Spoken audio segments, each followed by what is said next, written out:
దగ్గర దయగావ్ కానీ బెజ్జూర్ కానీ కౌటాల కానీ ఏ మండలాలు అవుతున్నాయో సుదూర ప్రాంతాల్లో ఇందాక వరలక్ష్మక్క మాట్లాడుతూ ఒక మాట అన్నది, మాకు అభివృద్ధి జరగలేదు అని. అక్క కొంత జరిగింది, ఇంకా కొంత జరిగేది ఉన్నదని బాగుంటుంది. అసలే జరగలేదంటే ఎత్తేసినట్టుంటే కూడా బాగుంటుంది. మనమే 10 ఏళ్ళు ప్రభుత్వాన్ని నడిపినాం. మీ దగ్గర బ్రిడ్జిలు నాకు యాదుకున్నది, అసలే జరగలేదని కరెక్ట్ కాదు. మీ దగ్గర వాగులు ఎక్కువ, వంకలు ఎక్కువ, డొంకలు ఎక్కువ. కాబట్టి ఎన్ని కట్టినా తక్కువనే. కొంత అయింది, ఇంకా కొంత కావాలి. సరే నువ్వు అన్నట్టు సగం జరిగింది, సగం జరగలేదు, లేదా చారణ జరిగింది, ఇంకా బారణ జరగాలని జరిగేది ఉన్నది. ఇవాళ మీకు ఆర్ఎస్ ప్రవీణ్ కుమార్ గారి రూపంలో మరి మన పార్టీని కొంతమంది వదిలిపెట్టి పోయినా, ఎందుకంటే ప్రతి పార్టీలో 2 రకాల వ్యక్తులు ఉంటారు.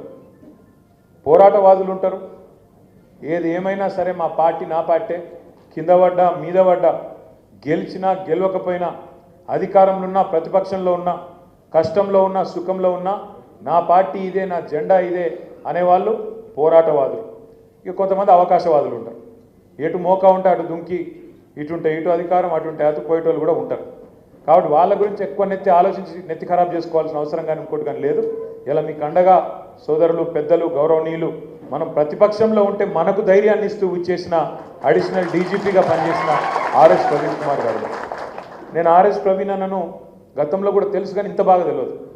ఈ 9 నెలల కాలంలో వారిని దగ్గర నుంచి చూసిన ఒకటి మాత్రం నేను ఖచ్చితంగా చెప్పగలుగుతాను. ఇవాళ ఆర్ఎస్ ప్రవీణ్ కుమార్ గారు కానీ నేను కానీ మా ఆలోచన విధానం, తెలంగాణ పట్ల, తెలంగాణ సమాజం పట్ల మాకున్న అవగాహన దాదాపు చాలా విషయాల్లో భావ సారూప్యత 100% ఉన్నది. భవిష్యత్ తెలంగాణ ఎట్లుండాలి, ఇక్కడ ఉన్న పరిస్థితుల్లో భారతదేశానికి దిక్సూచిగా తెలంగాణను ఎట్లా నిలబెట్టాలనే ఒక కమిట్మెంటు, ఒక తపన వారిలో ఉన్నది. నేను అడిగిన ఆర్ఎస్ ప్రవీణ్ అన్నాను మన పార్టీలో చేరే టైంలో, అన్నా మరి అవతల కాంగ్రెస్ వాళ్ళు రేవంత్ రెడ్డి బంపర్ ఆఫర్లు ఇస్తాడు, నిన్ను వస్తే వెంటనే నీకు క్యాబినెట్ ర్యాంక్ ఇస్తా అంటున్నాడు, వస్తే వెంటనే నిన్ను టీఎస్పీఎస్సీ చైర్మన్ చేస్తా అంటున్నాడు, నువ్వు రాగానే అవసరమైతే పార్లమెంట్ టికెట్ ఇస్తా అంటున్నాడు. మరి వాడు అధికార పార్టీ, ఇంకా 5 ఏళ్ళు ఉంటాడు, మరి ఎందుకన్నా ఈ నిర్ణయం తీసుకుంటున్నావు అని అడిగిన. ఆయన ఒక్కటే మాట చెప్పాడు నాకు. ఆయన అన్నది ఏంటి అంటే, అన్న నాకు అధికారం కాదన్న ఇంపార్టెంటు, నేను నిజంగా చెప్తున్నా, సిన్సియర్గా చెప్తున్నా. సరే గత నేను ఆనాడు బహుజనవాదం ఎత్తుకొని నేను బయలుదేరిన, ఇప్పుడు కూడా నేను బహుజనవాదంలో ఖచ్చితంగా ఉంటా, ఖచ్చితంగా రేపు కూడా ఉంటా. కానీ బహుజనులకు కూడా న్యాయం చేయగలిగిన నాయకత్వ సత్తా ఖచ్చితంగా టీఆర్ఎస్ పార్టీకి ఉంది, కేసీఆర్కి ఉంది నమ్ముతున్నా. అందుకే నేను వస్తున్నా, అధికార పార్టీ పిలుస్తున్నా, అది వదులుకొని నీ దగ్గరకు వస్తున్నా అంటే నేను వారికి ఇచ్చిన మాట కూడా ఏంటంటే, అన్న నీలాంటి నాయకుడు ఉండాలి, తప్పకుండా నిన్ను చట్టసభలకు పంపే ప్రయత్నం బలంగా పార్టీ చేస్తుందని చెప్పి వారికి నాగర్ కర్నూలు పార్లమెంట్ నుంచి మనం పోటీ చేసినాం, కష్టపడ్డాం, 3,30,000 ఓట్ల దాకా తెచ్చుకున్నాం.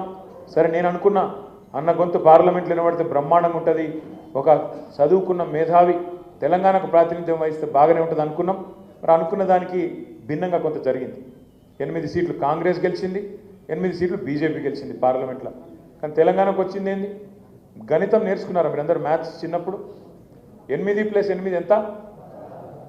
8 + 8 ఎంత? 16. చిన్నప్పుడు మనకు లెక్కల పంతులు చెప్పింది 16. కానీ వాస్తవం ఏంటంటే తెలంగాణ విషయంలో మాత్రం 8 + 8 ఎంత? 0. 8 మంది వాళ్ళు, 8 మంది వీళ్ళు. జోగి రాసుకుంటే బూడిద రాలిందని వాడు గెలిచి పీకింది లేదు, వీడి గెలిచి పీకింది లేదు, వచ్చింది మాత్రం తెలంగాణకు గుండు 0. అందుకే ఒక కోరిక ఉండే, మన్నంలో ఒక 5-6 ఉంటే పార్లమెంట్లో మన ఇలా నిన్న పాలమూరు రంగారెడ్డి ఎత్తిపోతల పథకానికి మేము జాతీయ హోదా ఇయ్యం అని చెప్పేసింది కేంద్ర ప్రభుత్వం. ఇవాళ 8 మంది వాళ్ళు, 8 మంది వీళ్ళు. కానీ ఒక్కరు నోరు మెదిపినరా? కేంద్ర బడ్జెట్లో రూపాయి రాలే, ఒక్కరు నోరు మెదిపినరా? కానీ అదే గులాబీ దండు అక్కడ ఉంటే, అదే ఆర్ఎస్ ప్రవీణ్ లాంటి ఎంపీ అక్కడ ఉంటే ఎట్లుంటుండే? ఇలా అక్కడ గర్జిస్తుంటిమి, నిలదీస్తుంటిమి, కొట్లాడుతుంటిమి, ఎట్లా ఇయ్యమని చెప్పి అక్కడ అవసరమైతే గల్లబట్టి అడుగుతుంటిమి.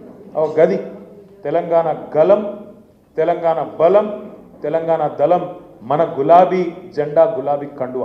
అందుకే మీ అందరికి నేను మనస్ఫూర్తిగా మాటిస్తా ఉన్నా, ఆర్ఎస్ ప్రవీణ్ గారి నాయకత్వంలో మీరు రేపు స్థానిక సంస్థల ఎన్నికల్లో ముందుగా మీరు కొట్టాల్సింది. ఎందుకంటే ఇక 4 ఏళ్ళు ఇంకా ముంగట్టున్నది పోరాటం.